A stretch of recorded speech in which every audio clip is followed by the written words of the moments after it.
করেছি।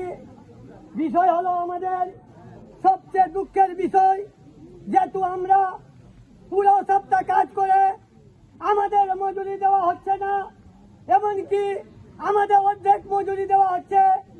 এতে আমাদের বাচ্চা কাচ্চা মা বোন নিয়ে আমরা অনাহারে মরছি, আমরা না খেয়ে মরছি। আজকে আমরা এই পর্যন্ত 19 দিন আমাদের মজুরি দেওয়া হয়নি। আমাদের মজুরি আমরা কাজ করে যাচ্ছি, এই প্রতিষ্ঠান রক্ষা করছি। আমাদের মজুরি দেওয়া হয় নাই।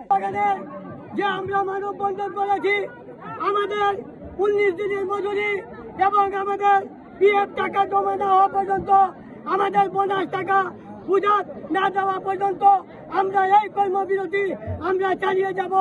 আমরা আগামীকালকেও আমরা এই কর্মবিরতি আমরা মানববন্ধন করব।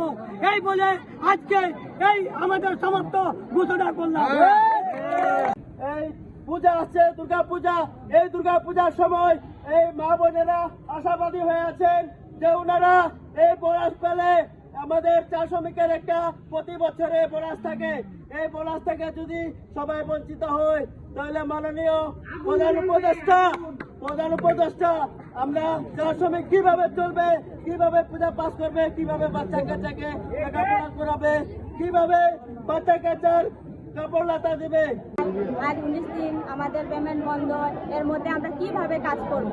আমরা আমাদের ছেলে মেয়ে সন্তানকে কি খাওয়াবো? আমরা প্রতিদিন না খেয়ে নম্বরে যাচ্ছি কাজে।